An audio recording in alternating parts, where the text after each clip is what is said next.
Rookie on the broadcast. It's great to be here with you, Julio, and the crew. It's going to be a lot of fun this season, especially if the Windy City Bulls light it up from the outside like they did in the opener in Oshkosh against the Wisconsin Herd. They shot 49% from the field, 43% from the three-point line. As we look at the starting lineups, you look at those perimeter guys, they can all light it up. Max Strus, P.J.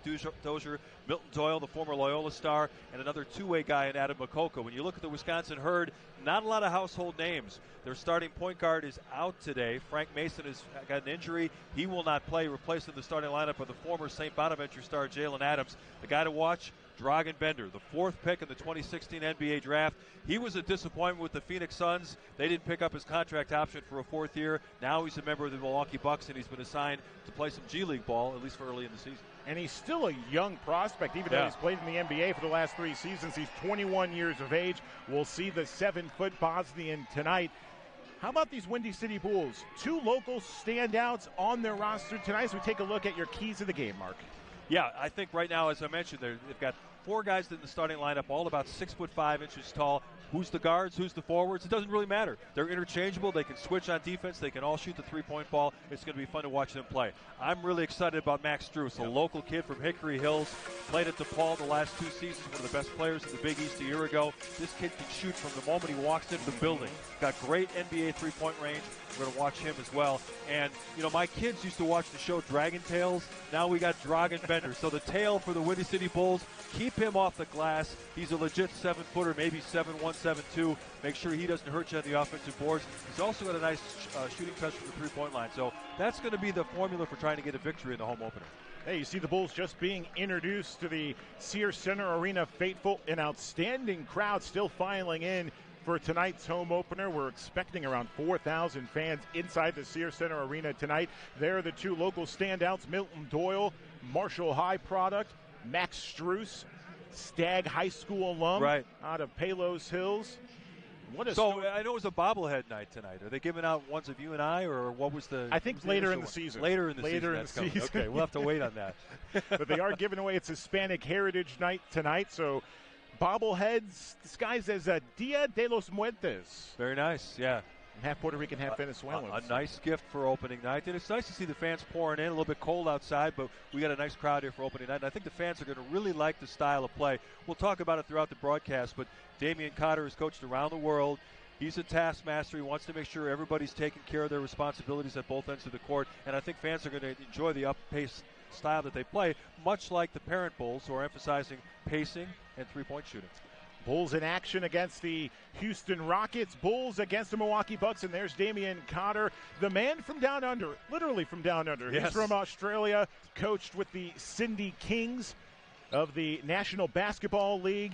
A traveling man. We'll get to know a little bit more of the Windy City Bulls' first-year head coach at halftime of tonight's telecast as both teams on the floor. The Bulls wearing special Los Toros uniforms tonight. The Bulls in Spanish. In the black, Wisconsin, the Herd in the traveling whites tonight. Game 2 of a back-to-back. The Bulls with an outstanding 129-111 victory last night. The Bulls had 6 in double figures, 4 scoring over 20 points. Yeah, no Denzel Valentine or Thomas Gafford tonight. As you mentioned, they're downtown playing for the parent Bulls against the Houston Rockets. The opening tip-off, controlled, a couple of tips in. That hustle by Milton Doyle trying to give the Bulls possession, and it will be Bulls ball to start things off. Glad you're joining us once again. All 24 Windy City home games will be right here on NBC Sports Chicago. You can also stream the action as well on NBAGleague.com. So wherever you're watching tonight, glad you're with us.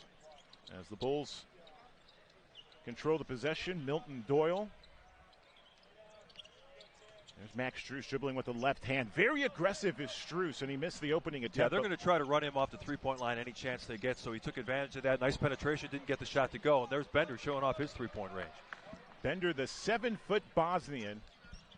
4th overall, as Mark mentioned, in the 2016 draft. Trying to get a second life with the Milwaukee Bucks. It's tough for Farrakhan Hall to get that jump hook over a guy with that kind of size. And that's what the Phoenix Suns were always hoping for, that he would develop into more of a two-way guy. We take pride in his defensive end and block some shots, but he hasn't been that kind of player to this point. Herd with their first possession on the offensive end. We'll see what type of intensity both teams bring after last night's Over 100. See again there, effort. Bender hesitated. He didn't want to go into the lane. He was more comfortable taking the perimeter jump shot.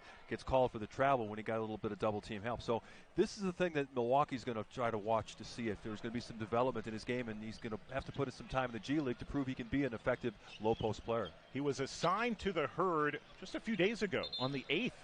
There's an offensive foul on P.J. Dozier. Interesting tale for P.J. Dozier with the Denver Nuggets. Their roster, that back half of the bench, pretty filled. No G League affiliate for the Nuggets, so Dozier with an opportunity here with the Windy City Bulls. And he was a high-scoring player in the G League a year ago, averaging about 21 points a game for the Maine Red Claws with the Boston Celtics organization. So he's a guy that I think does have an NBA future. Tucker penetrating in the paint, going one-on-one with Milton Doyle. Good defense by Doyle. Forced Tucker to change its direction on the shot. Here's the Frenchman, Adam Makoko. We'll talk a lot about the Frenchman who misses on his first attempt.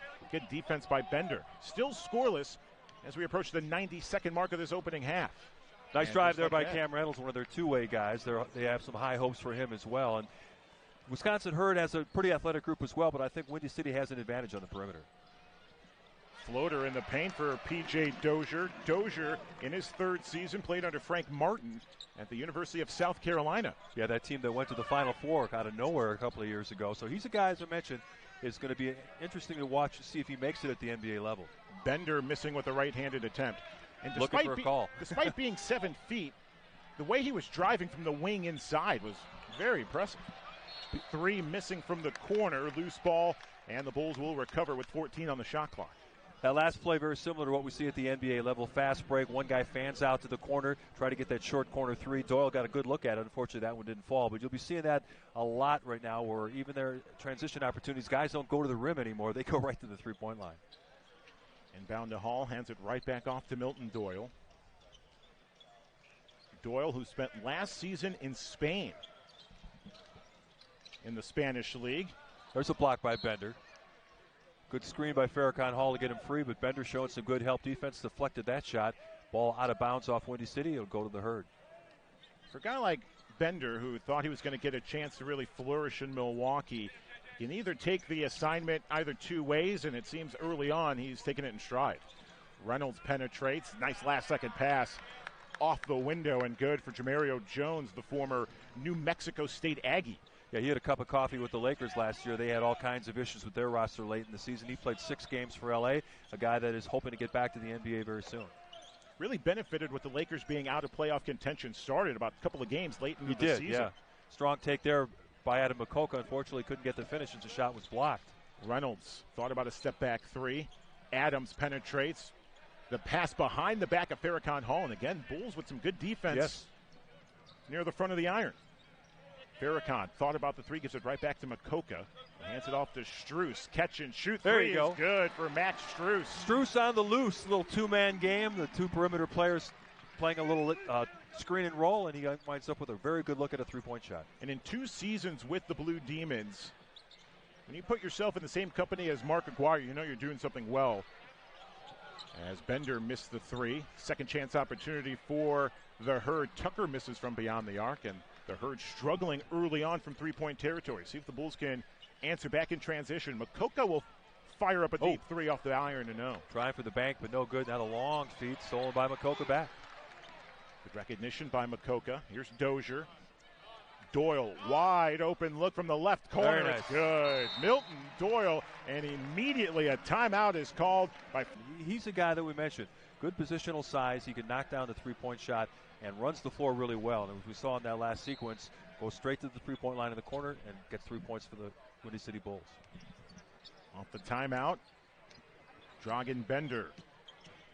For a 7-footer, the guy can dribble as well. Bender, a catch-and-shoot three from the right wing is good. Yeah, he can do that. What does Bender need to do in order to make his way up to the Bucks roster? Well, the Bucks right now are one of the best teams in the NBA, so he's going to be kind of blocked there, with both of the Lopez brothers up there. It's not going to be easy for him to crack that rotation, but he's got to show he can be a defensive force, not just a guy who camps out at the three-point line. Kind of like the issue with the parent Bulls right now with Lauri Markkanen. They'd like to see him be more aggressive on both ends of the court. Now, Bender doesn't have the ball handling skills that Markkanen has, but he is a guy who can knock down the perimeter shot. He has to prove that he can be a plus defender, and to this point he hasn't done that. Hurd will get the basketball with 7:40 left. Simisola Shitu checks in. And this is the guy the Bulls are really interested to see because he had the 1 year at Vanderbilt, one of the highly rated prospects coming into college. Didn't really live up to all the hype coming into the year, but he's an interesting pro prospect, got a great body. You saw him snatch the rebound right there. Shitu 6 feet 10 inches. Nice pass. Shitu goes to the corner. Doyle right side three off the right iron. It's a 1 point ball game. We get a whistle and a foul right in front of us as Tucker. Yeah, their last possession is exactly the kind of thing that they want to see from the Bulls, both at the NBA level and here at the G League level. Penetration, weak side dish to an open three-point shooter, and Doyle's getting really good looks. He's going to knock those down. Brief check at the scores table. Justin Simon checking in for Adam Makoka. So, we're going to see more players than we saw last night in Oshkosh because with Denzel Valentine and Thomas Gafford there, they want to make sure those guys got good run. Now I think he's going to make a little bit broader use of his bench in a back-to-back situation. Probably see a little bit more of VJ Beacham as well. VJ just 1 minute of action last night in Oshkosh. Luke May checking in, the former North Carolina Tar Heel. Shot clock down to 10, 3 from the left side. No, May gets the rebound and forcing his way to get the bucket and one. You can hear the crowd behind me. A lot of North Carolina Tar Heel fans. Yeah, folks who watch college basketball know the name Luke May. He was a very important part of their team that made a deep run in the NCAA tournament a couple of years ago. Now, last year he played, of course, with Bulls rookie Kobe White, and he doesn't look like the most athletic guy on the floor, but he's a hard worker. There you saw exactly what he brings to the table. Crashed the offensive glass, gets a chance for a three-point play, and completes it right there. May, 22 years of age, out of Huntsville, North Carolina. 74 starts for Roy Williams in Chapel Hill. 2 point lead for the Herd. Simon, a catch-and-shoot three. That's off the mark. Bulls at one point were shooting 50% in the early going, now at 33% from three-point territory. Yeah, both teams a little bit cold right now, but that's to be expected, trying to adjust to their surroundings. Floater for DJ Hogue, former Texas A&M Aggie. Yeah, he had a big game last night with 20 points. 4 point lead as we approach the halfway mark of this first quarter. Reverse layup attempt by Shitu. A little bit out of control there. Wanted a foul, doesn't get the call. In transition, Hogue baseline, tried to scoop a pass to Luke May, stolen away by the Bulls. Dozier, no look past the Max Strus. Strus is driving, looking for the jam. He tried to throw it down over the top of him. That we like to see. You have to be known as more than just a three-point shooter because they're going to try to, as mentioned, run you off that three-point line. Takes it strong to the goal and almost completes the dunk, but does get to the free throw line. Tried to go up and over the 7-footer, Brandon McCory. And here we go. Our first look, here's a second look at Strus driving from the corner. He was feeling himself there. That was a tough dunk to complete, but I appreciate the effort and the courage to go in there, and he draws the foul. Very nice. And that's it. It was a two-shot foul attempt, but our first look at the experimental rules in the NBA G League this year. All free throw attempts are one and done, as there's a layup off the mark. So meaning Strus had a two-shot free throw, one attempt to get 2 points. Yeah, it's a one-year experimental rule in the G League. I don't think it's necessarily designed to improve the pace of play. I think they just want to see exactly if it's going to have an impact on the outcomes of the game. As you mentioned, any foul, you're going to shoot one free throw. If it's a two-shot foul, you shoot once for 2 points. If it's a three-shot foul, you shoot once for 3 points. So it puts a lot of pressure on the shooters, and we've seen that percentages have been down in the opening weekend. A.J. Hess fires a three, and just like that, Bulls head coach Damian Cotter. In the whole tempo of the game, obviously, Windy City got off to a nice start. Substitutions by the Wisconsin side, and this group has been a lot more effective, getting things done more efficiently at the offensive end. Out of the timeout, Bulls controlling it in the front court. Dozier, nice feed, up and over the reverse layup, good for Justin Simon. In his first season with Windy City, was with St. John's last year out in the Big East. Has a catch and shoot. Block there by Strus. Rejected by Mad Max. Simon in transition. Dozier guarded by May. 5 minutes to go in the opening frame. PJ, alley-oop off the window. Simisola Shitu, and an interception by Dozier. Penetrating. And May with the deflection, ball goes out of play. Bulls down 3. There we saw some of the athleticism of Simi Shitu. The pass was a little bit behind him, but he was able to reach back and guide it into the basket. As I mentioned, he's a kid that was very much ballyhooed coming into the college ranks at Vanderbilt, and I think it'll be interesting to see what his NBA future is going to turn out to be. Top 100 recruit. Was a surprise he went to Vanderbilt in the first place as Hogue penetrates. Right. Contested layup is good for DJ Hogue, the 23-year-old out of Plano, Texas, spent last year in Delaware with the Bluecoats. Strus rejected. May with a two-handed board. Near errant pass. Hess in the corner. And a little erratic play from both sides. Max with an open look and a two-hand jam for the hometown product, Max Strus. Yeah, Wisconsin coach Chase Buford right in front of us, and he was just frustrated with that. Obviously, you get Max kind of out ahead of the group, maybe doing a little bit of bucket hanging, but he showed the hops with the two-hand slam. Luke May goes to the corner, finds the hot hand, and A.J. Hess, that's off the mark, and a good two-handed board corralled by Max Strus. Going to like this matchup throughout the evening, Strus and Luke May. Yeah, a couple of guys very successful in the college level. They're trying to take their rivalry to the G League. Nice try there by Shitu, rolls off the iron. May behind the back. Hess, corner, Hogg, left side three. No. And the rebound controlled by V.J. Beecham. Good to see the former Golden Domer in action. Again, just 1 minute last night, but as Coach Damian Cotter mentioned, with Daniel Gafford, with Denzel Valentine, minutes for the backhand of the bench were limited last night. He wants to see more from those guys this evening. Yeah, he went with a short rotation last night, I imagine, because it's a back-to-back situation. Both teams had to travel back from Oshkosh. They're going to go deeper into their benches, make sure guys stay fresh throughout this game. As we hit the 3-minute mark of this first quarter of play, 5-point lead for the Herd. Dozier, bounce pass in the paint, and Shitu's fouled. Nice two-man game there, a little pick and roll. Shitu going to the hoop. Now he's going to go to the free throw line. Again, we can talk a little bit more about the new experimental rule in the G League. He will get one shot. If he makes it, 2 points. If he misses it, action continues. And I think right now we're seeing the guys are pressing a little bit because there's a lot of pressure to try to get those 2 points or 3 points if it's a 3-point shot that you foul on. And I think guys are a little bit tight. We saw the Herd shot 50% last night. The Windy City Bulls are only 4 or 6 from the free throw line. And I think it's going to be something that's going to be watched very closely by officials not only at the G League level but at the NBA to see what kind of impact it has on the quality of play. Of course, the final 2 minutes of regulation or any overtime period, it goes back to the old rules. You have to earn your points. But this is something that kind of came out of nowhere. I mean, I don't think this was something that's been talked a lot about by coaches or executives. Hey, we got to speed the pace up by shooting less free throws. We'll see how it's going to work. Personally, I don't care for it that much, but they'll have a season to see how it fits.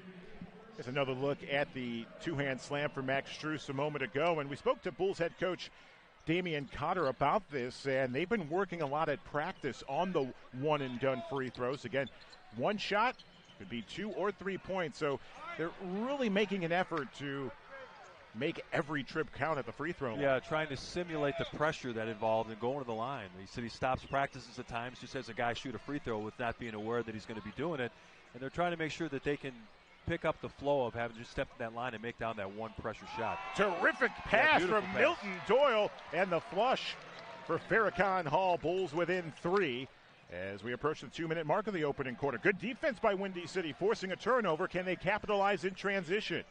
Simon off a Hall screen, one-hand pass to Farrakhan, thought about the three, goes into the paint. Right corner three off the mark. Bulls continue to struggle from three-point range, 25% in this first quarter. Tucker driving. Step back, doesn't get the follow-through. Makoka with the board, the young Frenchman. You look at the body type of Adam Makoka, kind of reminds you a little bit of Jimmy Butler. Really strong upper body, solidly built guy. Doesn't really have, I don't think, Jimmy's ability to create at the offensive end, but he's a guy that's going to be interesting to watch throughout the year. Milton with the spin, unable to finish near the elbow. Makoka still considered a raw athlete as well, raw prospect for Windy City. Turned pro and has played professionally since he was 16 in France. As Bender is fouled right into the right side of the elbow by V.J. Beecham. And here we go once again. One shot for 2 points coming up for Dragan Bender.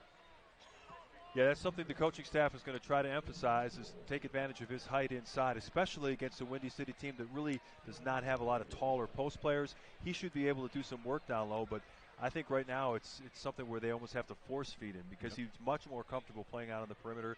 We'll see if he can do some damage on the inside as this game goes along. Just 21 years of age, despite having 3 years of NBA experience. Still a young, raw talent as well as Dragan Bender, who misses the free throw. Yeah, the pressure got to him. The 1 for 2. Bender driving. Bender with the finger roll. No, a late whistle. They're going to call the blocking foul. Yeah, that one probably could have gone either way. Obviously, Farrakhan Hall trying to get position on there, but the referees rule it a block. He'll get one more chance to shoot the 1 free throw for 2 points here with just over a minute left in the opening quarter. Here's a second look at the big man. Simon tried to get the steal from the back, and yeah, you can tell it wasn't set, Farrakhan Hall. Almost anticipating. He started falling before he got hit. So referees usually aren't going to bail you out in that situation when you don't stand in there and take the charge in the chest. This time he gets the free throw, so that's 2 points for the Herd. They increase their lead to 5. Doyle crosses the timeline. Milton in the paint, runner, no. Tried to get the second chance board behind the back of Bender. That was unsuccessful. Whoa. And look out below, what a block. But they're going to call the foul on Adam Makoka. Yeah, Ray-John Tucker goes up strong trying to get the dunk there. Makoka challenges him at the summit. Looked like it might have been a pretty good block there, but he got him on the arm, and so it's going to be, again, 1 shot for 2 points for Ray-John Tucker. Good challenge, though, by Makoka. Tucker, 22 years of age, out of Charlotte, North Carolina, went undrafted this past summer. Spent time at Florida Gulf Coast. Last season with Arkansas Little Rock out of the Sun Belt Conference. And the 1 free throw converted to 2 points. Final minute of the opening quarter. Here from the Sears Center Arena in Hoffman Estates, 23-16 Herd. And Coach Cotter gets Max Strus back in. They're looking for a little more offensive punches. They're struggling to knock down their outside shots. Dion Goodman checking in, his first minutes of the young campaign. 3 from the right side is good. Ring it up for V.J. Beecham. That's something that he did exceptionally well at Notre Dame.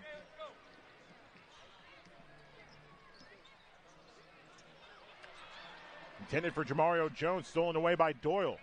Doyle's been everywhere on the defensive end, made a lot of plays to get extra possessions, and that's something that Coach Cotter really values, the fact that he's got that experience and he's going to be able to make plays not only by shooting the ball, but also on defensively. 5-second differential, game clock to shot clock. Doyle off the Goodman screen. He'll fire a deep 3 off the backboard. It's good. He'll take it. The bank open extended hours for the Southside product. Milton Doyle, Bulls within 1. Final shot. Tucker, Adams at the buzzer.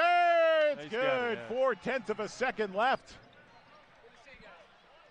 Ray-John Tucker, buzzer attempts off the mark, but an entertaining end to the first quarter for both the Windy City Bulls and the Wisconsin Herd. It's a 4-point lead after 1 quarter of play, 26-22. We're back after this on NBC Sports Chicago.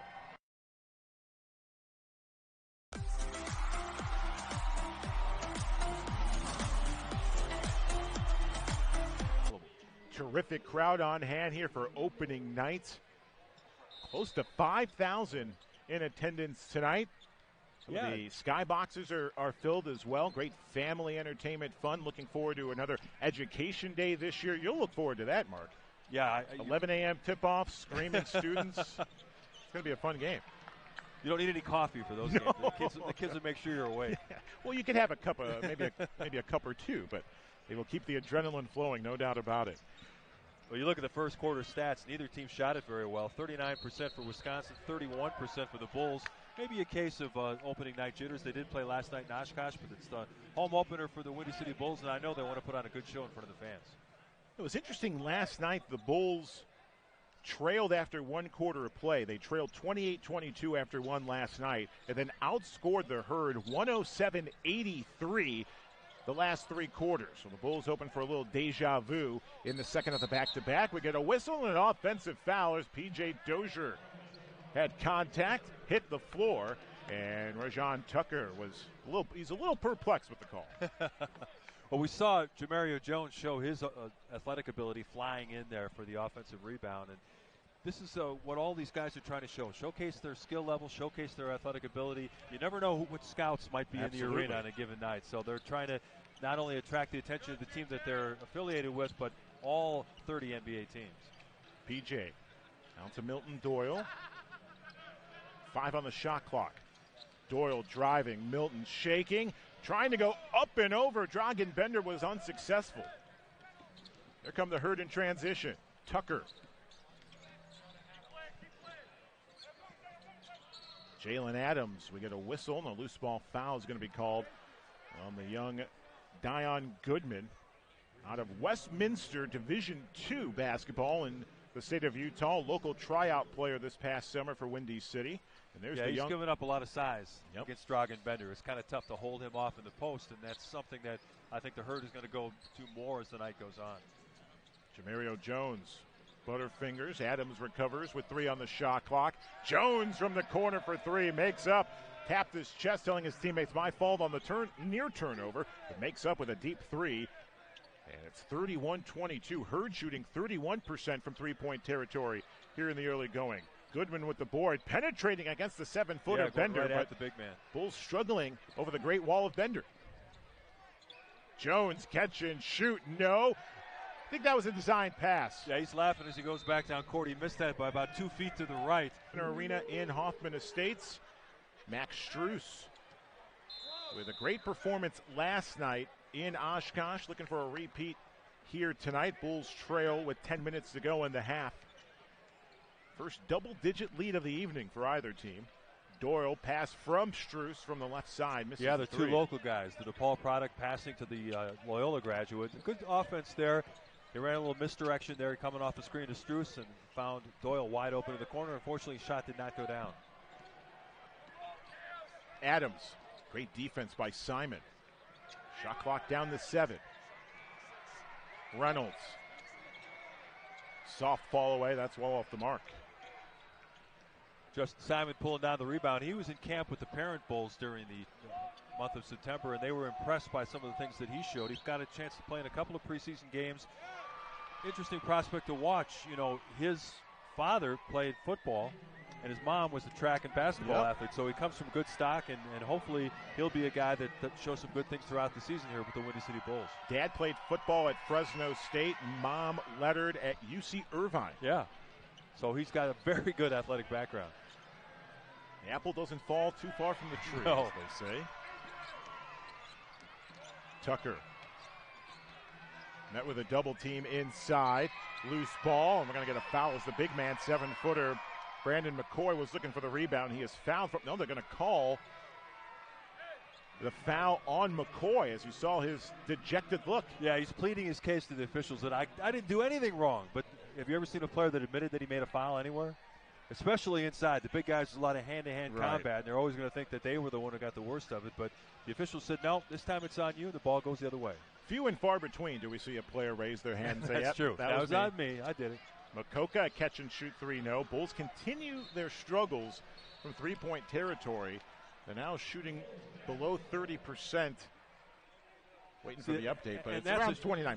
That's a shot that Makoka's got to knock down if he's going to want to make it at the NBA level, because at 6'5", he's not going to be a power player. We mentioned the comparison to Jimmy Butler. Well, I don't think he has the ability to get inside like Jimmy did. He's going to have to be able to knock down that shot to get up to the NBA. Was it known as a three-point shooter in either Serbia or in France? And as you mentioned, there's a nice move, but couldn't finish. It's one area of his game he has to improve on, and certainly he'll get those opportunities here with Windy City. Loose ball goes out of play. They're going to call actually a foul on Justin Simon. That's the second team foul of this quarter for Windy City. Yeah, I'm not sure he was really in the shooting motion, but they're going to give him the one shot for 2 points. The referees might have bailed him out there. That looked like a turnover waiting to happen.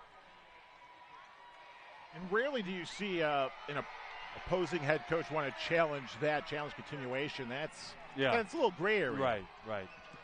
So That's one of those calls that could go either way. Converts the 2-point free throw. PJ attacks the iron right side, unsuccessful. Wanted a foul, doesn't get the call. Yeah, he was looking for a foul, and that couldn't get the whistle. Behind the back, Adams, Hogue, Luke May, a catch and shoot 3 from the left side. It's good.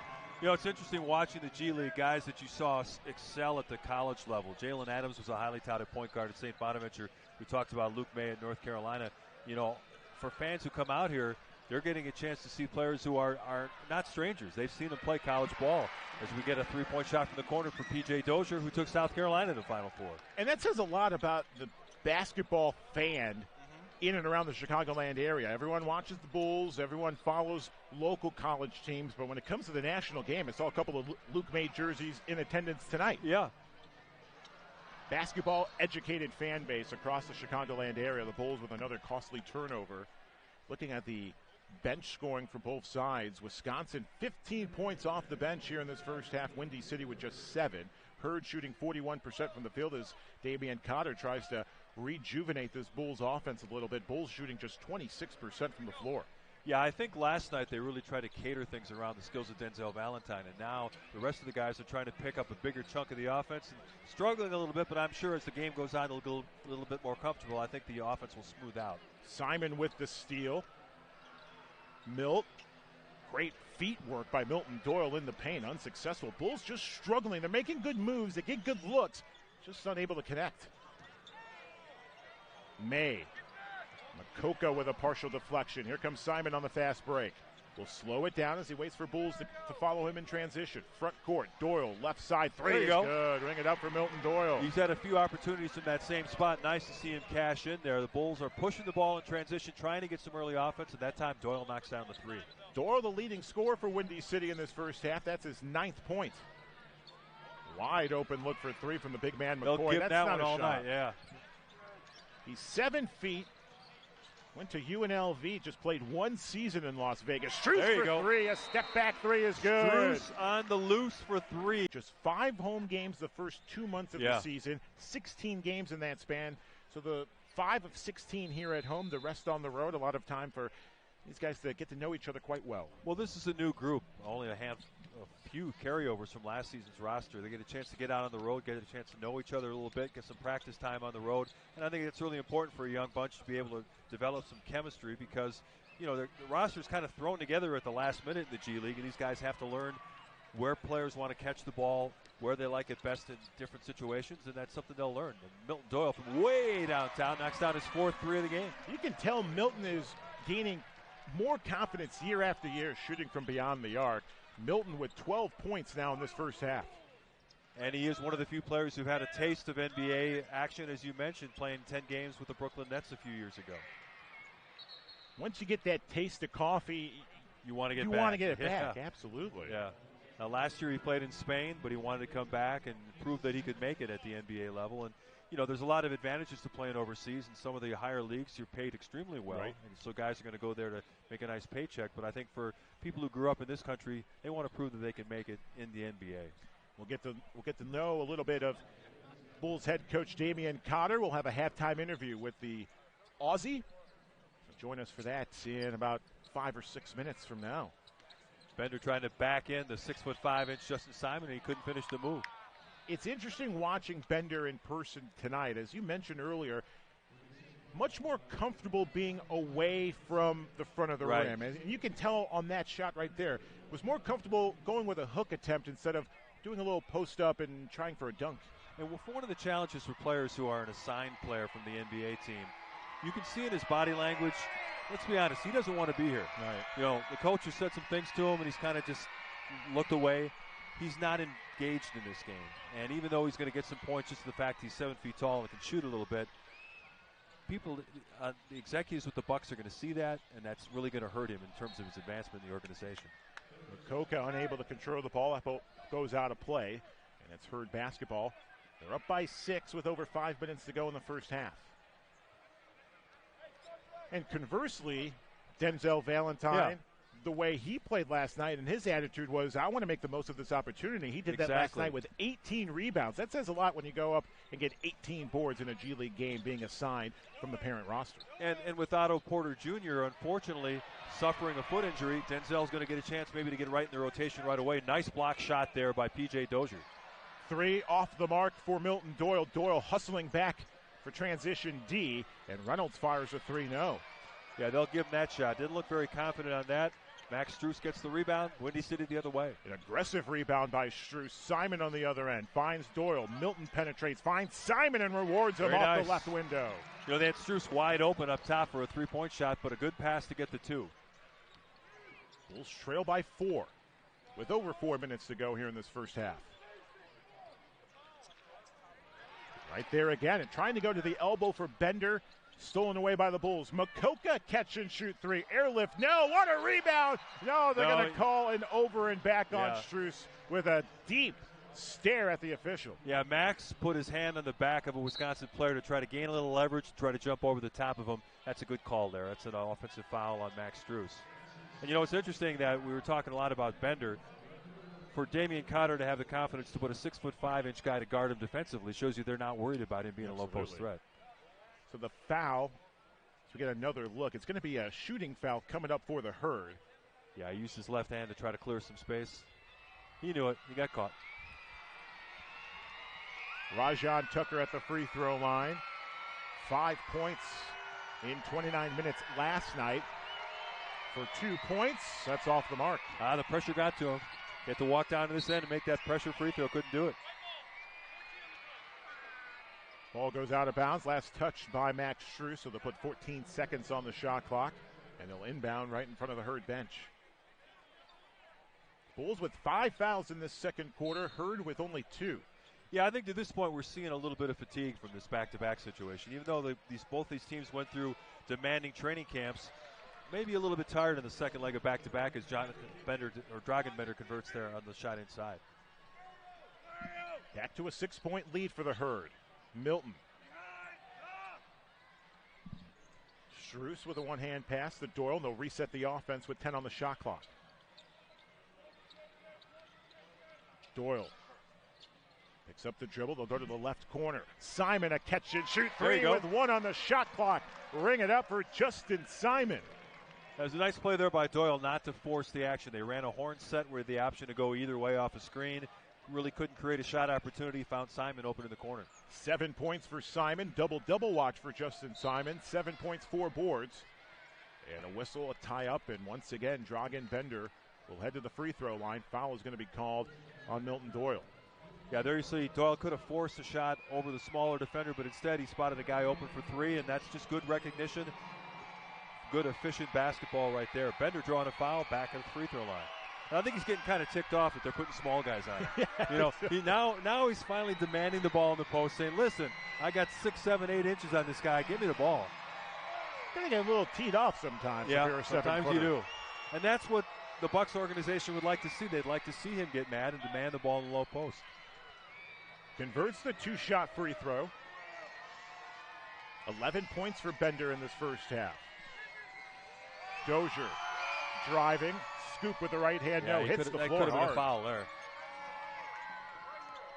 Tucker back to Bender, wanted to take the 3. But Simon right there in his grill. Offensive foul, little erratic. Almost like that Lamborghini that's near the fan zone. Dragan Bender draws the offensive foul. Good defense by Max Strus. Yeah, the 7-footer surrounded by 6'4", 6'5" guys, and he's like swatting them away like they're flies. Get out of my way. Let me get to the basket and throw something down. Spoke to Cotter pregame. Bulls with 6 in double figures, 4 with over 20 points last night, and he loved the way the Bulls distributed the ball last night. You like the shot selection, you like the offensive balance, guys playing unselfishly, and I think that's going to be a hallmark for this team all season long because, as we mentioned, since they're starting guys that are of similar athleticism, similar sizes, they can kind of switch roles, they can do different things on offense, and you don't have to rely on one guy to do all the scoring. Bulls shooting percentage ticking back up, shooting now at 32%. They're 42% from three-point territory. Simon, a little floater with the right hand off the mark. Under 3 to play in the first half. Adams wants the 3. He stepped back just enough to get it from the right wing and ring it up for Jalen Adams, a 23-year-old from Baltimore, Maryland. Yeah, he didn't want the drive, decided he'd step back and knock down the three-point shot. Strus trying to get a defender away from him. 3 is off the mark for Justin Simon. Bulls trail by 8. Corner 3 from the right side, no. And Strus with the board. Quick outlet pass to P.J. Dozier. And a three is good. Ring it up for Justin Simon. What a first half for Simon. It's now 6 points. The three is short. Tradarius McCollum. This former DePaul teammate Max Strus on the floor. Final 2 minutes of the first half. You can see Wisconsin's trying to cut off every driving opportunity for P.J. Dozier. I'm sure in their scouting report. No, look out below. There's some Kiss serious the up there. sky, young man. Kiss the sky. Rajon Tucker, the Charlotte, North Carolina native. The rim is still shaking on the right you side. Flying into your living room there. But what I was talking about with Dozier, obviously they realize he's the number one offensive option in terms of being able to create his own shot. Anytime he tries to drive to the basket, they're sending a second defender there to make sure he can't convert there. They're forced a miss by the Windy City Bulls, and Tucker finishing on the other end. Max Strus with a collision. You can see him wincing in pain. Are really good athletes. They deserve the spots here, and they're going to try to show what they can do to one day get to that NBA level. We got a technical foul on Windy City, which allows for Cam Reynolds to shoot the technical free throw. Able to connect, and the Herd will keep possession. And up by 8. He just gets 1 point. Yes. There's no gimmick rule on a technical foul where you get two points for one shot. And for those basketball junkies who may have watched the Big Three, familiar with the one-shot free throws, do you think we'll ever see a day where the Bulls say, Otto Porter Jr. shooting a 2-point free throw attempt? No, I don't think that's going to happen. I just don't think that's something that's going to be going to fly with the Players Association. Well, one thing's for certain. It's gotten people to talk about the G League a little bit more with this rule, for better or for worse. Yeah, I think when we see more free throws, for whatever reason, there haven't been a lot of free throw attempts on the opening weekend. If we see it become a more important part of strategy, then I think it'll be talked about a little bit more. But I don't think coaches are deliberately taking fouls, hoping that a guy's going to miss free throw and, get off with no points on a possession. It'll be something that we'll be tracking as the season goes on. But as far as what we've seen in the opening weekend, I don't think it's a big factor. Maybe coaches will start to see as they analyze the ebb and flow of the game, hey, maybe that's a tool I can use as the season goes along. Big into analytics? See what the numbers tell us? Yeah, I mean, it's important, and I know that the Bulls, the parent team, has really beefed up their analytics department, and that's one of the reasons why you're seeing a much different offensive style this year. They're playing at a faster pace. They're trying to take more of their shots from the three-point range, and the Windy City Bulls are doing the same thing. Tucker for 3, rattles home. What a strong finish to this first half for Rajon Tucker. Tucker now in double figures. Final minute of the opening half. We get a whistle and a loose ball foul coming up on the Herd. That's going to be on Cam Reynolds. They still had one to give, so Windy City will bring it out on the side. And the three-point shot is really keeping the home team in it, 45% from three-point land. If it wasn't for that, Wisconsin might have stretched this out to a pretty big lead. Baseline, Strus finds DJ Beecham for 3. Couple of bounces off the iron. And Jamario Jones with the rebound for the Herd. They're going for a 2-for-1 situation. It works out perfectly. Cam Reynolds fires the 3. Reynolds with 19 points last night. On pace for another back-to-back performance. Simon off the mark. And that 2-for-1 working perfectly for the Herd. 3-second differential, game clock to shot clock as we close out this first half of play. 6-point lead for Wisconsin. Yeah, they've kind of stretched it out here late in the second quarter. Well, I mean, not a 6-point lead, but a 14-point lead. Spinning, and Jamario Jones was flying in with the bubblegum shoes and lays it in. 16-point lead for the Herd. Deflects the pass. They're going to get another shot off. At the buzzer, it won't count even if it fell in. And the 10th meeting between these two franchises. Well, anytime you beat a team one night and you play them the next night, they're going to have a little bit of extra motivation. So they want to come in here and spoil the home opener for the Windy City Bulls. And we've seen a very determined Wisconsin Herd team. Hopefully, Coach Cotter gave them a good halftime speech, made some adjustments, and we'll see better execution in the second half. Jamario Jones. Yeah, not good defense there.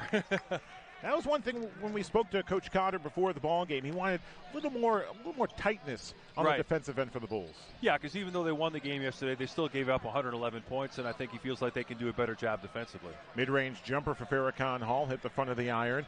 Jamario Jones with another rebound. He averaged a double-double in his senior season at New Mexico State propelled him to become the WAC Player of the Year, and a 3 off the bat for Rajon Tucker. Yeah, he's really starting to hurt them now. Tucker now with 12 points. Yeah. Milton, a quick 3, in and out. Wisconsin heading the other way, and there's Tucker with the outlet. Jones goes to the right side, a dribble, and a patient 3 is good for Jalen Adams. And just like that, timeout. 59 seconds into the second half, Damian Cotter forced to call an immediate timeout. You can see the family fun. We'll have our pregame. There's family fun right there. We'll have our pregame exercise routine the day after Thanksgiving. Oh, my gosh, yeah. So be prepared for that. We'll go up and down the floor. We'll do some wind sprints. We'll run the stairs. Absolutely. Both stairs, first and second level. Quick whistle out of the timeout as the Bulls trail the Herd 66-42. I think Coach Cotter's going to brush up on his halftime talks. An 8-0 run out of the gate. Something didn't go right there. As you mentioned, Wisconsin feeling pretty good about themselves right now. Inadvertent whistle. Officiating crew tonight, Kevin Fahey, Angelica Suffren, and Brett Haskell. Dozier tied up off the left iron, and PJ will head to the free throw line to shoot a 2-shot free throw. Yeah, P.J. Dozier's been looking for that foul call all night. He's made a lot of attempts to get to the rim, really hasn't gotten the benefit of the whistle. Now, as we mentioned in the first half, the new G League experimental rule, he'll get 1 shot. If he makes it, 2 points for the Windy City Bulls. If he misses it, action continues. So 1 for 2. Drains the 2-point free throw, and we revert back to the traditional free throw method with 2 minutes to go in the fourth quarter. Right. And Windy City 0 for 2 in that first half, so we're not seeing a lot of free throws. Now Bender back to that 3-point line, knocks it down. That is probably the strong point of his game right now. Dragan Bender, the Bosnian, now with 14 points. Assigned just before the G League opener. Played last night and trying to get some confidence to get himself back into that Milwaukee Bucks roster. 69-44. Bulls struggling out of the gates to start this second half. Dragan Bender with a travel. Didn't like the call, but kind of knew he got his hands caught in the cookie jar. You know, we mentioned in the first half that he's not going to have much of an opportunity to play at the NBA level with the Bucks because they've got the Lopez twins, Brooke and Robin, and they also got a guy from Michigan, DJ Wilson, who's not even playing. So I don't know. Whoa. No, it's going to be an offensive try goal by Milton Doyle, but yeah, offensive basket interference. But my point is that it was a curious signing because here you have a 4th overall pick in the draft.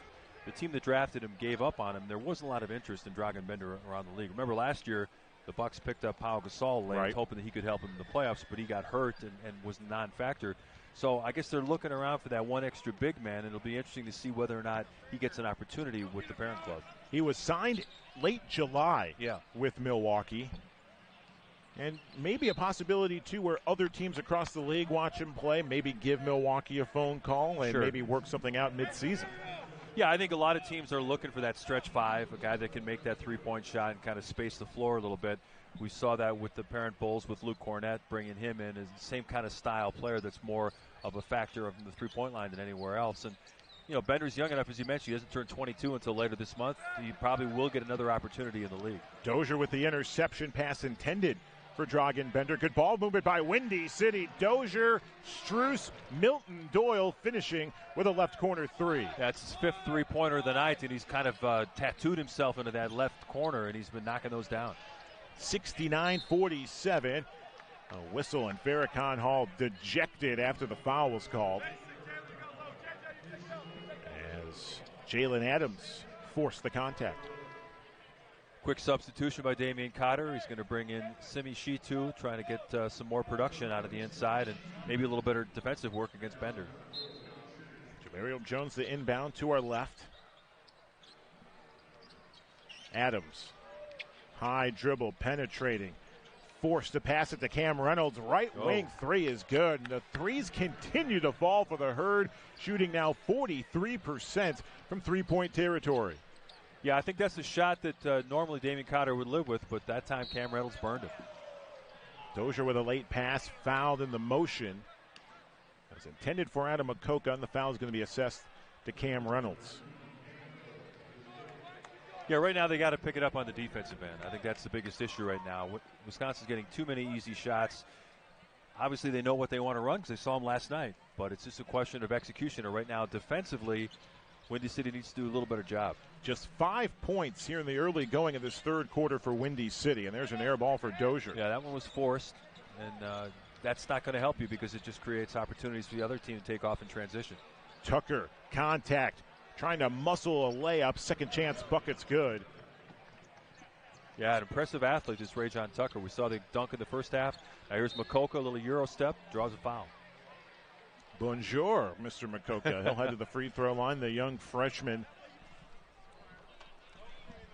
You know, when you're 0 for 7 from the field, it's a good idea to get to the free throw line. I think that's exactly what Mr. Makoka has been told by the coaching staff. You know what? Maybe you ought to get a little bit closer to the basket. Here he took it strong to the basket and gets a chance to get 2 points with 1 free throw. 64% free throw shooter during his professional career in Europe. Played in Serbia and France. And Makoka now for a 2-point free throw attempt. There you go. Got to get on the board. That's a good way to do it. Knock down a free throw. See if the Bulls can build a run here in this third quarter of play, trailing 74-49. Tucker driving and a hard foul going to be called on Makoka. Yeah, he had some thoughts of repeating that highlight from the first half. And a technical foul is going to be called. So a foul on Makoka. And a technical foul is going to be called on Rajon Tucker. Yeah, Rajon Tucker called for the foul. Apparently he didn't like the he didn't like what happened on this play and made it known. I don't know exactly who he was looking for. Maybe a little taunt on the back end. Yeah, it said the magic word, something that we're unable to say over the television airwaves. Well, he turned his back to us, so we don't know exactly what he said. But I'm sure he had some choice words. Milton Doyle drains the technical free throw, and now we'll shoot a 2-point free throw on the other side.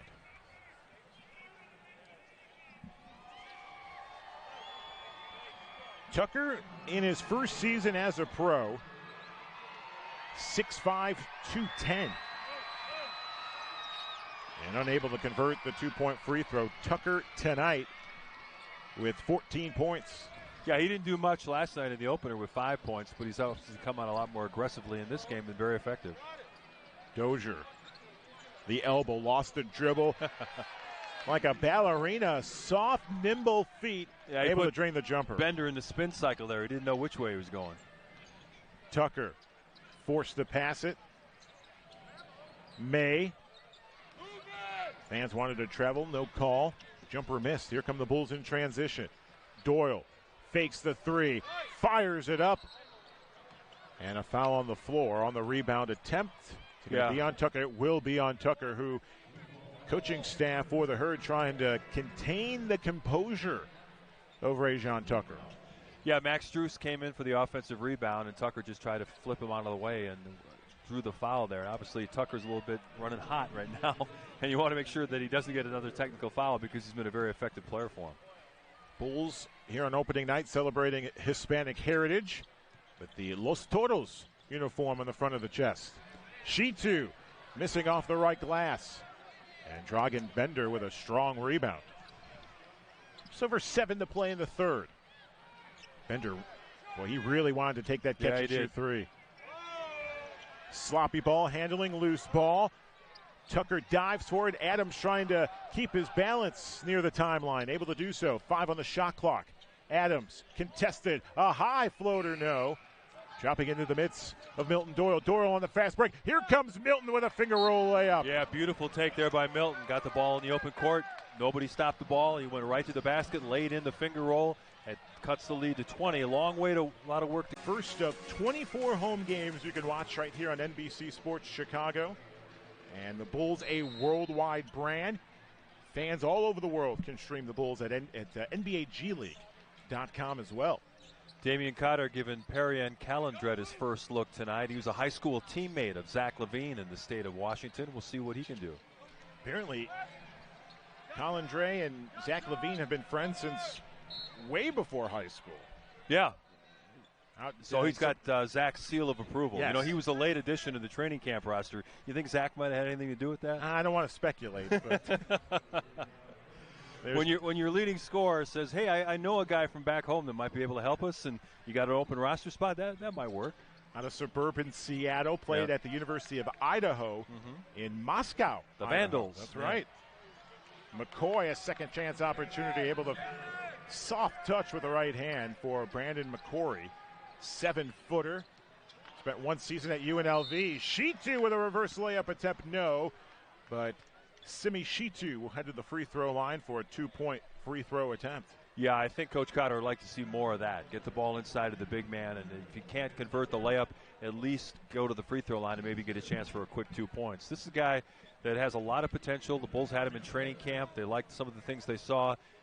He's going to be one of the guys that they work hard to try to develop to see if maybe he has an NBA future. He was a McDonald's All-American in 2018. Right. Surprised the nation by joining Vanderbilt. Played one season, went undrafted, but a lot of upside for Simi Shitu. In transition, Shitu! A whistle and a foul as he hits the deck hard, nearly collided with our cameraman. And it looks like Jeff is okay, our baseline camera operator. Yeah, that's the most important thing. You know, the Vanderbilt season kind of went off the rails last year because Darius Garland, who turned out to be a lottery pick, only played 5 games, and then he was out for the rest of the season. And that affected the ability of Simi to do some things on the inside because their teams were able to pack in their defense against him. I think if Garland had been there, he might have had a much more productive first season at Vanderbilt. And as the bank free throw is in, Shimmy shakes his head, but hey, that's 2 points. Away. Yeah. The papers in Vanderbilt when out in Nashville when Shitu left were surprised that he didn't stick around to play at least one more season with first-year head coach Jerry Stackhouse, who coached Raptors 905 a few seasons ago. A whistle, a foul, and McCoy flexes his muscles. Yeah, the big man. Look at him. He's pretty proud of himself for making that layup. Kind of intimidated by those guns, Joe, I must say. Like a turtle, I'll go right back into my shell. You know, you talk about guys that have legitimate NBA futures, and some guys are big-time projects, and I think Brandon McCoy would fall in the latter category. You know, coming from UNLV, he's obviously got the size at 7 feet, but he's not particularly nimble. There he was able to take advantage of his size to convert the layup and draw a foul, but you know, he's going to need a lot of work to get regular rotation minutes here and maybe one day try to work himself into a better situation where he can go to an NBA training camp and maybe compete for a roster spot. And the G League has given guys like McCory an opportunity. You're highly touted, you leave after your freshman campaign, you go undrafted, and it's almost like a safety net here at the G League to link up with an NBA roster and really hone your skills over the next few years. Well, he's another guy that, you know, if you looked at the draft scouting services, he was mentioned as a potential prospect, but just one of those guys that the motor doesn't run high enough. When he played at the high school level, he was able to dominate just because of his physical stature. But it takes a lot more than being 7 feet tall to make it as a professional basketball player. You've got to have that want to, that desire to work hard every day to learn the intricacies of the game. And I'm sure the coaching staff of the Wisconsin Herd is all over him trying to say, listen, you've got every opportunity at that size. You just got to work harder, apply yourself, and develop your skills. Dozier missing a jumper as the Bulls are trying to cut this deficit bit by bit here in this third quarter. May a catch and shoot three is good from the left corner. A quick glance back at the Windy City Bulls bench as well. 81-56 Herd. Yeah, he let him know. You saw that me do that at North Carolina. I can do it here as well. Shitu on an alley-oop rejected by McCory. The ball goes out of play, and it's Herd basketball. That Herd bench is fired up. They're loving the defensive play over the last few plays. Yeah, you can see there's no question about it. They've come in with a lot of motivation. They were embarrassed in their home opener, and they know that there's no Denzel Valentine or Daniel Gafford to go to, so they're going to try to take it right at the Windy City Bulls and see if they can't spoil the home opener. A.J. Hess. May. Hot hand for three, no. Just kind of leaning back on that one, came up offline. Under 5 to play in the third. 81-56 Wisconsin. Simon was forced to pick up the dribble on an errant pass, intercepted by Hess as he passes the timeline in the front court. McCory, the big man, dribbling from the key. Inside, met with a double team. A whistle and a foul is going to be called. Bulls thought it was going to be a jump ball. Instead, it's a foul on Simi Shitu. We hear a lot about the Euro step. I'm not sure that was a Euro step. That looked more like a stumbling shuffle, but he got away with it. Got bailed out with the foul call and get a chance to get 2 points here. But He's lucky he didn't get called for travel on that one. The stumbling shuffle, a brand new dance edition. Well, you know, he played college ball in Las Vegas. There's a lot of stumbling and shuffling going on in Vegas, especially late at night. Yeah, without a doubt. City that never sleeps. Yeah. 2-shot free throw off the mark for McCrory. I didn't like his chances of making that one. Just 4 points on 6 rebounds. Again, Dozier facing a double team. DJ Beecham for 3, no, and that three-point percentage continues to drop down for Windy City, 38% from beyond the arc. Miscommunication on the pass, intended for May, and a quick chuckle, and his teammate on the arid pass. You know, Wisconsin head coach Chase Buford, every time they get a defensive rebound, exhorting his team to push the ball up the court. No, look out below. P.J. Dozier with a strong right-hand finish. Yeah, no chance to push on that. There's no rebound when you get a big one-hand slam like Dozier showed there. I think there's a little frustration as he uncorks the big one-hand dunk. As we approach the 4-minute mark of the third, P.J. with 9 points tonight, and an offensive foul is going to be called on Wisconsin. Too much separation from McCrory. Take another look at PJ. Come flying into your screen. They challenge late. Kind of looks at the official like nobody's going to stop me this time. I'm throwing it down. If you want to call a foul, you can, but I'm going to get my 2 points. Now some miscue between the officials. As Dragan Bender able to check back in for the Herd. 4:01 left in the third. Bulls just trying to crawl their way back into this ball game. Dozier on the inbound. Beecham, catch and shoot from the key is good. Nothing but net. Yeah, that was really good execution there. They just run a little weak side stagger screen. Beecham comes popping wide open, gets the pass on time, knocks down the 3 ball. Bulls down by 20, trying to cut it to 10, maybe get it down to 5. Bit by bit, we get a whistle, and P.J. Dozier is going to be called for the foul as he contested Luke May to the line for a 2-point free throw. Well, P.J. Dozier is really frustrated. He's telling the officials, listen, I'm getting hacked every time I go to the basket on one end, and you call me here for a touch foul. I never know. Sometimes he can steal this one on the way up. We'll see if he got any strategy on how to win a jump ball against a 7-footer. Justin just pulled up those shorts ever so lightly. Well, he mentioned his mom was a track athlete. I don't know if she was a high jumper, but he would certainly need that skill right here. And he gets it. His mom taught him how to do that. He allowed Bender to go first. Yeah. And Bender was trying to steal a jump. He didn't have to worry about it, but he did anyway. See if the Bulls can capitalize with a bucket. They do. And just like that, P.J. Dozier points at Damian Cotter, says, thank you, Coach, for the challenge. We rewarded you with a bucket. Let's see if the Bulls can get some stops on the defensive end with over 3 minutes to go in this third quarter. 81-64 Herd. Catch and shoot. Big man Bender for 3. No. Can the Bulls get the run they've been looking for in this third? Makoka, the young Frenchman. Beecham back to Makoka. The Bulls will circle around the perimeter. Doyle penetrates. Tried to no-look pass. It's stolen away by Bender. The 7-footer's got some handles. Out to Luke May. Back inside, Bender. Yeah, too deep there. He had Justin Simon pinned under the basket. An easy 2. In the previous possession, Milton Doyle just got himself too deep. He got squeezed between Bender and Luke May, and he had no passing outlet. Just one of those situations where if you're going to go that deep, you got to take it all the way to the rim. 16 points for the Buck assignee, Dragan Bender. Beecham with the fake pass, driving in, a scoop layups off the mark, and stolen away by Simon, who puts up a shot put unsuccessful and gets a second chance board. VJ, corner 3. Yeah, that was tipped. You can feel the breeze from here off the deflection. Approaching the 2-minute mark of this third quarter, 83-64 Herd. Yeah, Justin Simon just outworking the bigger Herd frontline players on that last possession, getting a couple extra tries for the Bulls. Unfortunately, couldn't cash in on that, and they're going to get Max Strus back in the game, trying to find some offense, cut into this 19-point deficit. Makoka charged with the foul, still puzzled by the call. He is subbed out. 2:05 to go in the third. Herd basketball. No, it's actually going to be a two-point free throw for Dragan Bender.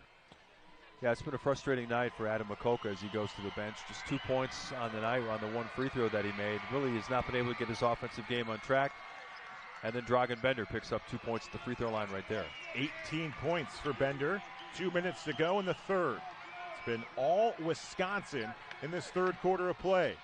Simon Penetrates, mid-range jumper, no. Wow, great effort. Gets his own rebound. Here comes Strus. No foul. Simon with a second chance board. It's good. And Chase Buford irate. They're going to show a number of situations where the defensive execution wasn't what Damian Cotter wants it to be. They have to do a better job on that end in order to get fast break opportunities on the offensive side. And they are going harder to the basket now, and that should help them cut into this deficit a little bit, but they got a long road to hoe. Both teams in There's the bonus, and an offensive foul is going to be called on Dragan Bender. Moving screen is the call on Bender. 99 seconds left here in the third.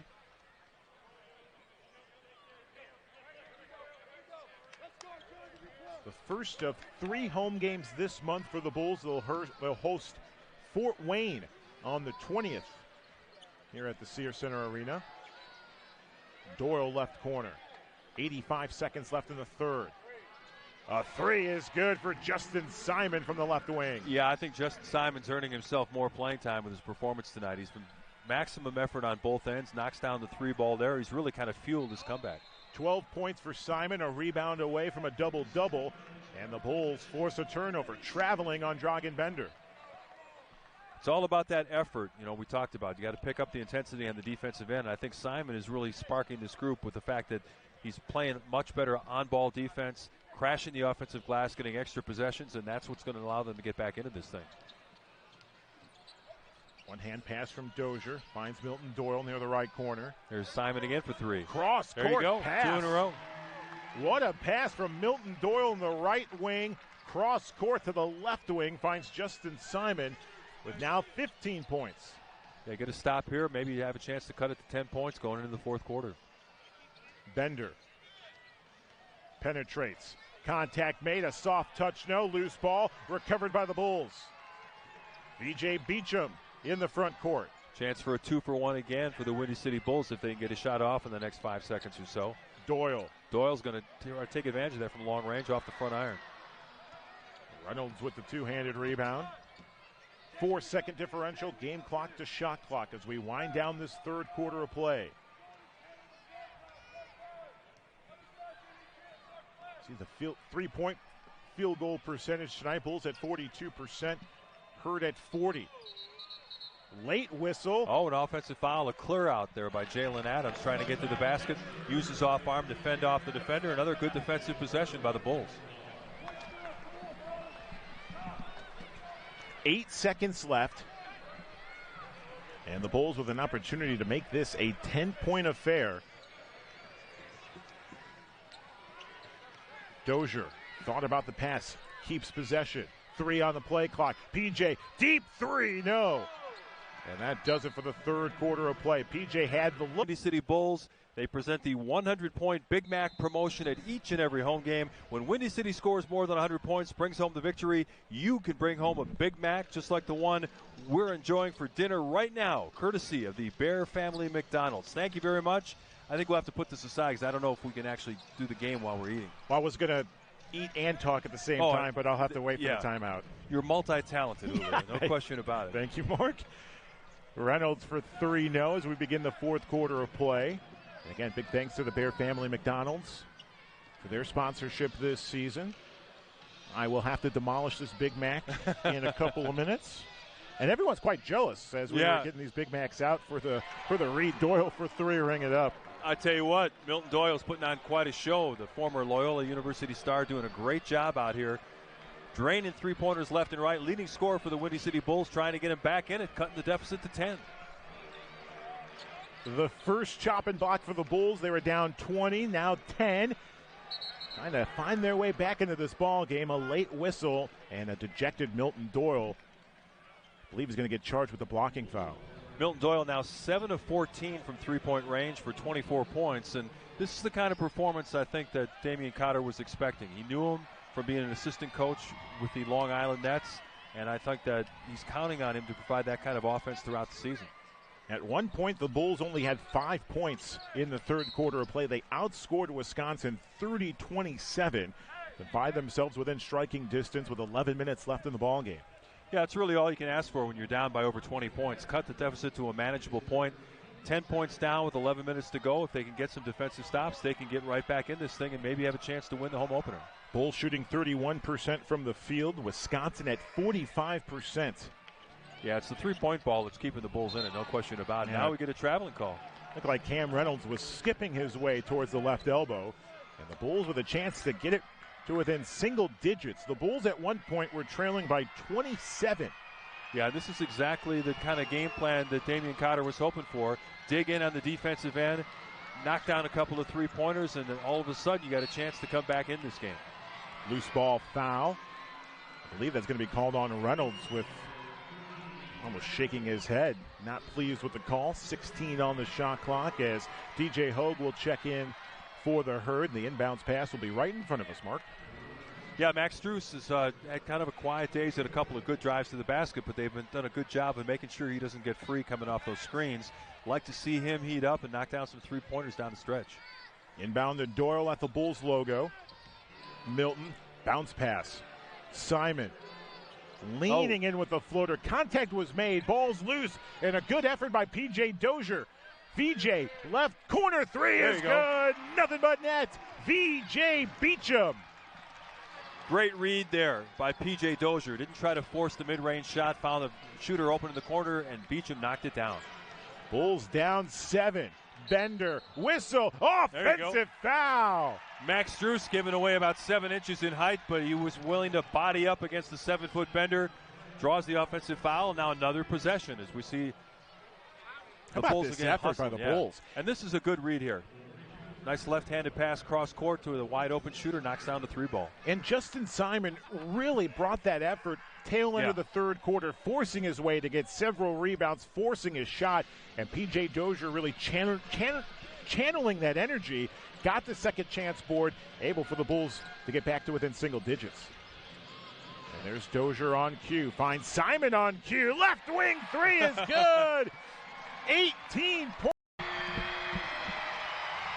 The Bulls on a 9-0 run to start this fourth quarter of play, and Justin Simon has been the Energizer Bunny on both ends of the floor for Windy City. His defense helps surge an offensive resurgence for Windy City. They're down 4 as the Herd off the timeout, penetrating whistle, and a blocking foul is going to be called on Justin Simon. Yeah, that call could have gone a number of different ways. It could have been a travel on Tucker, could have been an offensive foul, but unfortunately for the Bulls, he gets the benefit of the doubt, so he'll get the one free throw to try to put 2 points. And, they could have got to stop there. It would have just continued the momentum. Now he goes to the free throw line, gets a chance to pick up 2 points the easy way with the one shot. Wisconsin 8 of 13 from the charity stripe tonight. Bulls are 4 of 7. A 2-point free throw coming up. Again, if you're just tuning into our telecast, experimental rules this year in the NBA G League. All free throws are now a one-shot variety. And just like that, Tucker with 2 points off the one-shot free throw. So that really hurts. Yeah. When we get to the 2-minute mark, it's back to the traditional free throw. Right. But that stops a 9-0 Windy City run to start this fourth quarter of play. It's a 6-point lead. Dozier thought about penetrating, finds Milton Doyle on the right wing. Milton driving, Milton off the window, and a blocking foul and one. Yeah. Well, at least they're consistent on both ends of the court. The offensive player gets the benefit of the doubt on a play that could have been an offensive foul. But you got to give a lot of credit to Milton Doyle. He's been making his living from the three-point line. They tried to close out on him on roller skates. He goes right by him, gets the bucket and a foul, so the comeback continues. 4-point ball game. And it's a 3-point affair. Over 9 minutes left in the ball game. You think the scorekeeper might ever get confused and give you 2 points accidentally on that and one? It's for the home team. It's for the home team, yeah. It's all good. 10 on the shot clock. Tucker finds May. He'll pop a three from the corner. Well off the mark. Simon with the rebound. What a spark plug Justin Simon has been the last 10 minutes or so. Max Strus penetrates, a late whistle. And Luke May is the guilty party with a big smile on his face, knowing, that was the guilty party there. It's been fun watching Strus take the ball to the hole. I knew that he was a great outside shooter. He proved that at DePaul, a second-team All-Big East performer. But in this game, he knows that they're not going to give him that three-point shot. He's going strong to the basket. Luke May tried to challenge, and he went right through him to draw the foul. You mentioned the athletic families on the floor tonight.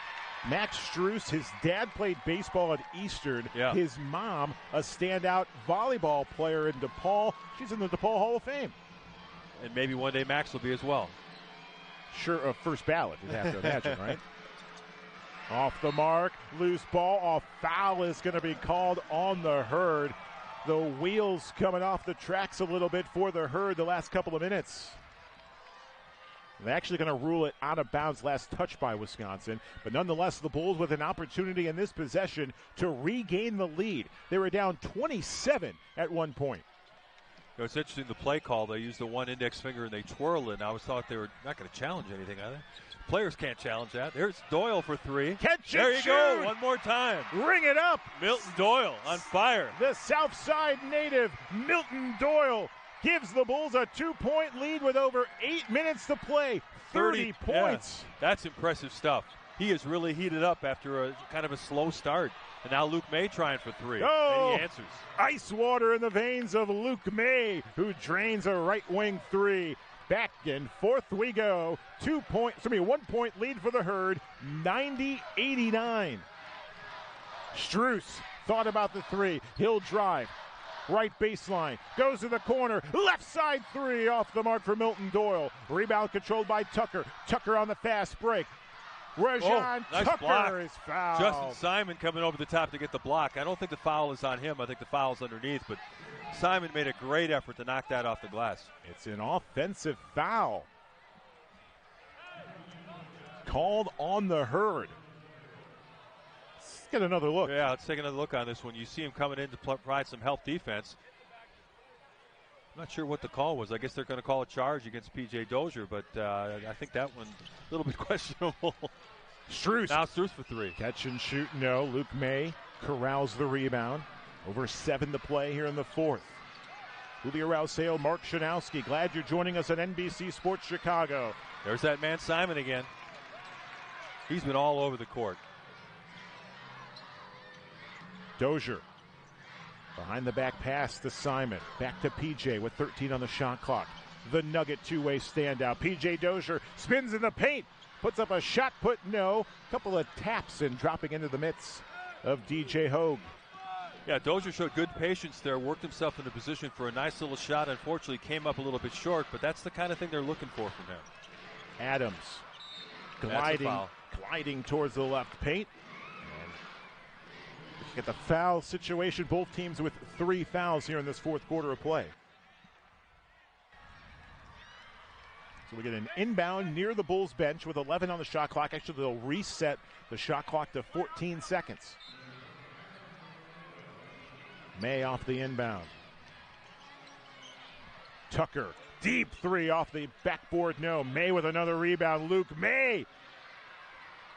Jamario Jones with the rebound. We get a whistle, and a foul is called before the shot attempt. Yeah, now it's Wisconsin crashing the offensive glass for extra shot opportunities. And Rajon Tucker has been a ball of energy all night. He was fighting for that extra possession, and now they're going to get a chance to knock down a free throw and extend this lead. So Jamario Jones, they will give Jones continuation. A 2-point free throw coming up for Jamario Jones, and that's well off the mark. Simon with the rebound, and here come the Bulls. Chance to tie it in this possession. Over 6 minutes to play in the fourth. Taking his time on the offensive end. In the Bulls front court.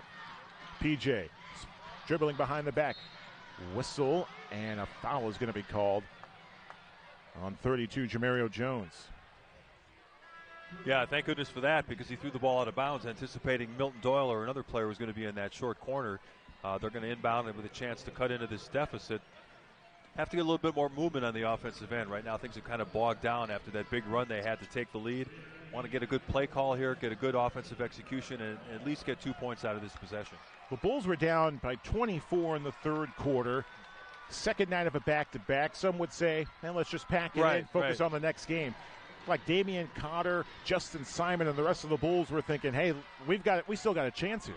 Yeah, as we've gotten a chance to know Damian over the start of training camp, this is a guy that is very passionate about his coaching style, demands execution, maximum effort out of his players, and we're seeing that on the court. They weren't going to pack it in with the big deficit. They fought their way back by working hard on the defensive end, and a big smile on Damian Cotter's face as he greets Milton Doyle coming out for a short break.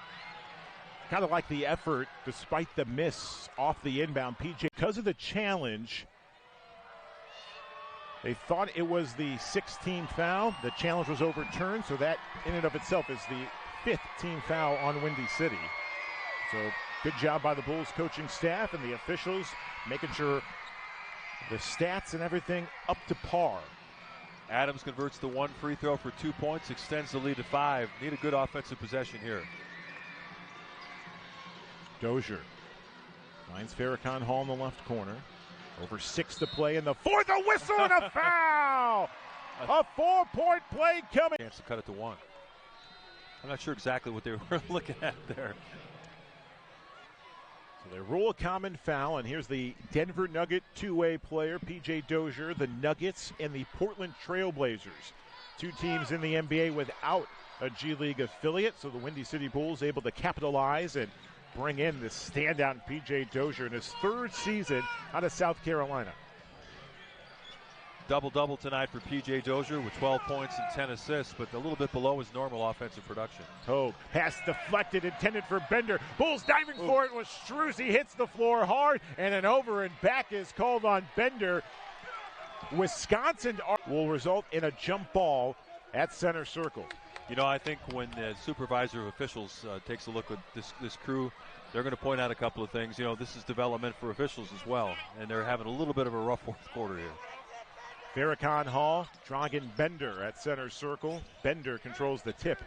Under 6 to play in this 2-point affair. Bulls were trailing by 27. Cross court, DJ Hogue, catch and shoot from the left corner, no. And miscommunication between Dozier and Farrakhan Hall. Bulls able to recover the rebound. 94-92, behind the back, Dozier to Farrakhan Hall. Good ball movement by Windy City. In the elbow, Dozier, 1 dribble, fall away, Jay is good, and we're tied at 94. That was a tough shot, a step back baseline with a hand in his face, but he knocked it down. We got a brand new ball game, tied at 94, just over 5 minutes to play. Bulls shooting 34% from the field, Wisconsin at 42, a whistle, and off to the charity stripe go the Herd. It's going to send Rajon Tucker back to the stripe for a 2-point free throw. Yeah, a good strong drive there. P.J. Dozier really didn't have much recourse except to grab and foul. So still in a situation where 1 free throw to get 2 points. So you see, take another look at the play. He goes strong to the basket. Dozier just kind of wraps him up, hits him across the wrist, sends Tucker to the free throw line. Both teams in the bonus now. Tucker at the stripe, 18 points on 4 assists and 5 rebounds tonight. And that was the 6th foul for P.J. Dozier, so he is done for the night, and that's really going to hurt the opportunity for the Windy City Bulls to steal a victory here on the home opener. Tied at 94, the 2-point free throw off the mark on that 1-shot attempt. Milton Doyle recovers the ball with 10 on the shot clock, guarded by the much taller Dragan Bender. Doyle 1-on-1 with Bender. Doyle finds Justin Simon off the window, no. And Jamario Jones with an aggressive rebound with 4:40 and counting in the 4th. You know, we've been giving Bender kind of a rough ride tonight, but he did a good job of moving his feet and not letting Milton Doyle take advantage of a quickness advantage on the matchup. Jalen Adams thought about the 3. Finds Tucker with 7 on the shot clock. Driving, step back, jumper, no. Loose ball into the midst of Max Strus. Crowd really getting into this ball game. Back and forth we go in this 4th. Started by a 9-0 Windy City run. Simon. Guarded by Jones. Fall away jumper, no. Strus with a rebound attempt. That's off the mark. Catch and shoot at 3, no. And it will be Wisconsin basketball just off the fingertips of Milton Doyle. Yeah, I think Wisconsin would have liked a better shot on that possession. You know, a quick trigger 3 in transition off the mark. But unfortunately, in their anxiety to grab the rebound, goes off the fingertips and out of bounds. So the ball will stay with the Wisconsin Herd with a chance to grab the lead. Reynolds off the inbound, forcing a three, nothing but net. Cam Reynolds with 14 points on the night. And the Herd have regained the lead, and Damian Cotter wants to talk things over. Yeah, he didn't like the... They're at the Sears Center Arena. Thrilled you're joining us for this opening night telecast on NBC Sports Chicago. We got a lot of young fans here at the Sears Center, and they're making themselves heard, trying to fire up the home team. Down by 3 points, just under 4 minutes to go. Need a good shot here. I must say I'm impressed with the way you scarfed down that Big Mac during the break, Mark. I handed it to somebody in the front row, made a new friend. Doyle missing off the turnaround jumper. Chase Buford, the first-year head coach for the Herd, wants tempo to be picked up just a little bit for Wisconsin. Tucker off balance, missing the finger roll layup, but he'll head to the line for a two-point free throw attempt. Yeah, the defensive possession couldn't execute there. Straight line drive to the basket, not able to cut him off. He gets to the rim, goes to the free throw line with a chance to increase the lead with one free throw to make it 99-94. Rajon Tucker tonight, the rookie, as he drains the two-point free throw. 20 points on the evening. As the Herd shooting 42% from the field, Windy City at 34%. Again, P.J. Dozier, if you're just tuning in, left the game a moment ago. He was fouled out. Simon off balance. He's whistled, and a foul will send Justin Simon to the free throw line. Hands in the air, not sure what he did wrong. Rajon. And we should clarify what happened earlier when the officials went to the table. That was not a Wisconsin challenge because you only get one per game. That was a situation where the officials were deciding about the three-point line, yes, whether it was a three-point opportunity or not. So this is the one challenge that Wisconsin had. It's not like they're getting him back. You know, they lose the challenge, they lose the timeout. Unfortunately, couldn't cash in the free throw. So the timeout situation, Bulls with 3, Wisconsin with 1 left, with 3:14 left. Makoka was tied up. It was ruled a jump ball.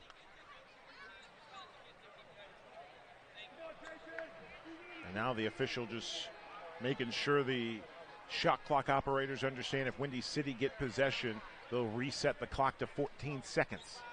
The jump ball controlled by Windy City. Doyle penetrates. Milton, contested layup off the glass is good. That's exactly what they needed. A decisive move. He put his head down, was not going to be denied. The strong finish at the rim. He's having an amazing game with 32 points. 3-point affair. Under 3 to play. And a foul is going to be called on Adam Makoka. A puzzled look on the face of the young Frenchman. And Makoka has just picked up his 6th personal foul. So he is out of the game. That's the second Windy City player tonight. Fouled out P.J. Dozier and now Adam Makoka. Makoka's night is done. 2 points, 5 assists on 7 rebounds. Jamario Jones to shoot a 2-point free throw off the mark. And a foul quickly on Dragan Bender. No, it's going to be a Bulls basketball, off the fingertips of Bender. Bulls now with a chance to either get within 1 or tie the game with a 3-point shot. And Perry and Calendray back in to replace Makoka. Milton finds Justin Simon. Simon spinning in the paint, picks up the dribble. Bulls will slow it down with 10 on the shot clock. Doyle, step back, eludes a defender, and a 3 is short. Jamario Jones, the former Aggie, with the rebound. 2.5 to play in the fourth. 96-99, Wisconsin with a 3-point lead. And a whistle, and Milton Doyle called for the foul, and he wants a brief explanation from the official. Yeah, all of a sudden the officials have taken over this game in the last 5 minutes of the fourth quarter. They're calling a lot of ticky-tack fouls on the perimeter. Damian Cotter now asking for an explanation. What's going on there? You know, that was a cheapie. We're still not in the point where you have to make both free throws. With 2:25 left in the game, 1 free throw for 2 points, and he converts it, extends the lead back to 5 points. It's got to be frustrating for both players and coaches if a game is called one way for the majority of the ball game, and then we get down to the late stretches of the ball game, and the whistles just continue to blow. Yeah, obviously in late game situations, every possession is critical. Guys are grabbing a little bit, trying to gain an advantage, but I thought on that play, Doyle should have not been whistled for a foul. Behind the back pass, Collindre finds Simon. Off balance shot is good with 1 on the shot clock. 2 minutes left in the ball game, and the Bulls down by 3, 101-98. Justin Simon again, the man of the hour. A little jump hook in the paint. Draws his team within 3 points. Now we're under the 2-minute mark. Any fouls will go back to the old rules. Adams skipping into the paint. Jalen Adams, and a blocking foul is going to be called on Justin Simon. Hands on his hips. Not pleased with the call. Yeah, that was another call that could have gone either way. As we mentioned, under 2 minutes now, Adams is going to have to go to the line and shoot 2 free throws and try to extend the lead. You can tell from that replay, Justin didn't have his feet set despite having both hands in the air to try to avoid contact. As Jalen Adams at the line converts the first of 2. And as Mark mentioned, now that we're under 2 minutes, it's back to the traditional 2-shot free throw. Or if there's a 3-point foul attempt, right, it's three-shot free throw. Adams 2 for 2 on the trip. 103-98 with 1:40 left in the ball game. Yeah, 17 points, 8 assists for Jalen Adams, who's filling in as the starting point guard because Frank Mason, the normal starter for Wisconsin, is out with an injury. It was a late scratch. Yeah, Frank Mason before tip-off. We get a whistle and Simon's foul, and Jamario Jones expressing a little bit more frustration. The officials showing some leniency, not wanting to blow the technical. Again, they're calling everything very tight over these last few minutes, and the players just haven't done a good job of adjusting, unfortunately. There have been fouls on both ends where players have felt they didn't get the benefit of the whistle. We'll see if Simon can knock down these free throws, get the home team a little bit closer. Drains the first.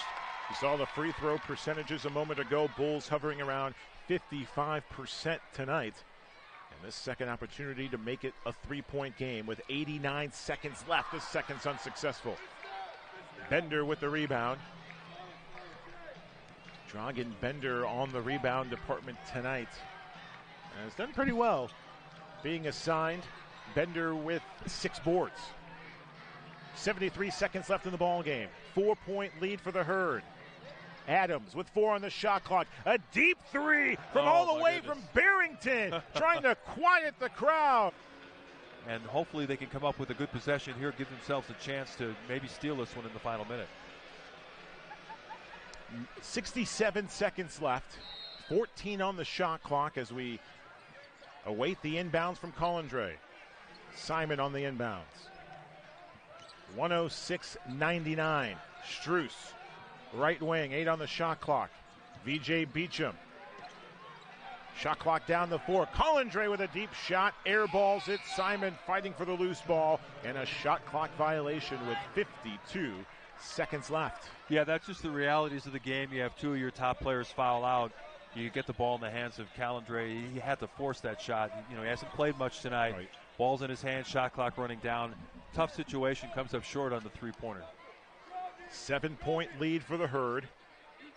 Damian Cotter hoping the Bulls can get a defensive stop, maybe force a quick attempt with 53 seconds left. Bulls had all the momentum. P.J. Dozier fouls out, and it sort of fizzled into the air. Yeah, and I think the fatigue of trying to come back from that big deficit really hurt them over these closing minutes. And now you get a touch foul in the perimeter. Adams will go back to the line for 2 shots, which would pretty much ice the game. Our next home game at the Sears Center will be Wednesday, November 20th against the Fort Wayne Mad Ants. Before then, the Bulls travel for a quick 2-game road trip. November 15th in Canton, Ohio against the Canton Charge. 2 nights later in Long Island against the Long Island Nets on November 17th. Yeah, not a lot of home cooking in this first month, so they're going to have to try to find a way to grind out some victories on the road. And obviously we get to the new year. They've got, I believe, a 5-game homestand to start 2020. So really a question of trying to keep yourself above water until you get to a more favorable home portion of the schedule. Second free throw good for Adams. 108-99 as we tick away the final seconds here from the Sears Center. Adams with 22 points tonight on 8 assists. Catch and shoot for VJ Beecham. A line drive attempt off the mark. And the ball will bounce out of play with 28 seconds left. That will all but do it for Windy City here tonight. But down 27, what a valiant effort. No, it was to a get great this to comeback. within single digits. And again, it was Justin Simon with his defensive effort, his all-around hustle that brought him back. And even though the deficit probably is a little bit too much, they're still pressuring in the backcourt, trying to get one more turnover, forcing the Wisconsin coaching staff to call a timeout with 20 seconds remaining, 1:08. They added a second and 3/10 to the shot clock, or to the game clock, pardon me. So 21.3 with 17. Well, they still have to get it across the half-court line. And we'll see how much the Bulls try to pressure them to try to prevent that from happening. You see, they've got a play diagram to try to free somebody to catch the ball across the center court line. Jones, patient, finds the open man, and Max Strus with the quick foul. Yeah, he had no recourse there but the foul. Nice play drawn up by Wisconsin to make sure they weren't going to get a violation, an 8-second count. Next time the Bulls and the Herd will meet won't be until the new year. Here at the Sears Center Arena, January 3rd will be the next time these two teams lock arms. Of course, the Bulls and Bucks have a great rivalry, the I-94 rivalry at the NBA level, and it only would follow that the G League teams would grow to be pretty good rivals as well. Wisconsin will get just their third win all time in franchise history against Windy City with a win tonight. And the shooter's touch for Rajon Tucker. 20 seconds left. The shot clock turned off. A 10-point affair. Bulls started this fourth quarter red hot on a 9-0 run. Brought the deficit to within single digits. But late stretch of this fourth quarter, it's been all Herd. And they were fortunate with a couple of Bulls fouling out. Maybe one more three from Milton. Why not? He's had an incredible night. If he got a little more help from his teammates, the Bulls would have walked away with a victory in the home opener. But unfortunately, a couple of guys didn't have their normal offensive productions, in terms of Strus and in terms of P.J. Dozier, not really scoring it at the level that we're being accustomed. But Milton Doyle really put on a show for the home fans tonight. Doyle matches his jersey number in terms of point production. 35 points tonight for Milton Doyle. 5 assists on 2 boards. Yeah, and you can see that he has that NBA skill. Good catch and shoot player, and a guy 6'4", 6'5", with a quick release who can get his shot coming off screens. There are going to be teams that are going to be taking a look at Milton Doyle as we go forward. One thing Coach Damian Cotter mentioned about Milton Doyle, would like him to get a little bit more muscle in his system. But I mean, gosh, doesn't matter who he goes up against. He's willing to apply that body pressure on a defender. Second free throw good. And Damian Cotter will call one last timeout to be a third. And in the season series, they'll be split at a game apiece between the Bulls and the Herd. I would imagine they're trying to run something for Milton Doyle. one more three. They ran him off a staggered screen. Right on cue, and Milton close but no cigar. That was a tough attempt, but you got to look at it. And Wisconsin will just dribble out the final seconds. And Wisconsin spoil the home opener for the Windy City Bulls. Both teams spoil the home openers, though.